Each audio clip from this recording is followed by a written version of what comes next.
So welcome to my allotment. It's the beginning of November and I'm going to be telling you what you can sow and plant in the month of November if you've not already done so. So if you could please subscribe to my YouTube channel, because you'll get lots of helpful hints and tips all throughout the year from my home garden, my allotment and also my home kitchen. Now it's a really windy and blustery day up at the allotment and I could have done this from home, but I just wanted to show you something that I'd already sown to show you how quickly it grows this time of year. So one of the things that I would definitely recommend putting in, and one of my must-dos, is garlic and onions. Now, I put mine in literally a few weeks ago, and this is how much they've grown already. They've grown really quickly because it's been so incredibly mild. So definitely overwintering garlic and overwintering onions. I've got Japanese onions in and they're particularly good for overwintering, so I'll definitely recommend those. So I'm really looking forward to see how they grow over the coming months. There's some other things you can be sowing. Now, although a lot of people this time of year put their allotments to bed and they don't really do anything at all, I quite like to have a few things going to have and to get me ready for the spring. So something I'm definitely going to be doing, and I actually got some seeds from a lovely company called the Budget Seed Company, and I will put a link in the description.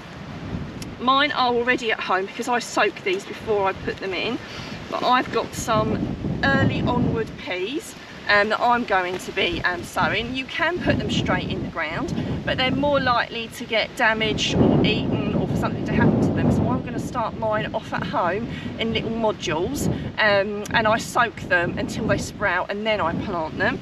And the other thing I'm going to be doing is broad beans, aqua dulse.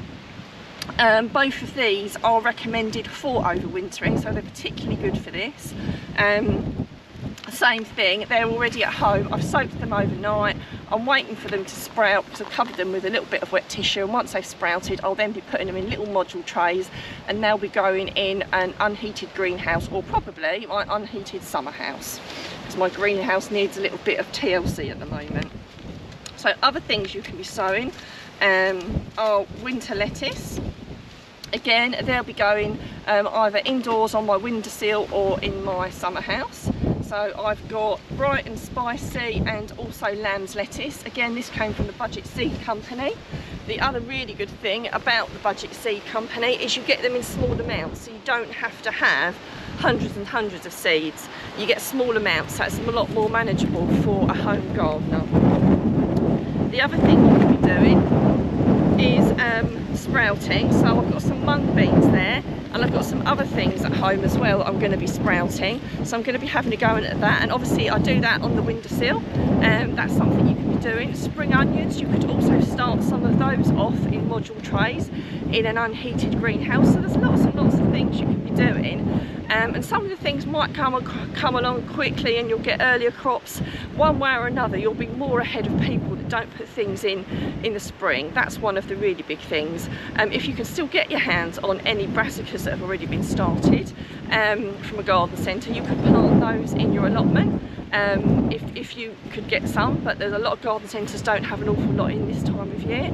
And also bare root trees and fruit bushes, so apples, pears, cherries, plums, and then your berries like your raspberries, your black currants, gooseberries, raspberries, that sort of thing. So they're things that you could be planting direct into the ground. So there's lots and lots of things you can be doing, and even if you only do a little bit in the winter months, it gets you a little bit ahead of everyone else for the spring. Now I hope that's inspired you to sow or plant something in the month of November. I'd love to hear what everyone else is doing this month with their allotments or home gardens. If you've enjoyed watching this video, if you could please like the video and tell me what you liked best as well.